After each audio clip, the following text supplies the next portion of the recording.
ఉగాది పచ్చడి అంటే ఏంటి? ఉగాది పచ్చడి అంటే మనలో ఉన్న 6 గుణాలు. అవేంటో మీకు తెలుసా? తెలీదు. నాకు కూడా తెలీదు.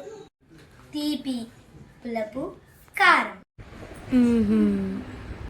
ఉప్పు, ఉగరు, చేదు. దీని ఉదాహరణలు నాకు తెలుసు. వావ్, చెప్పు.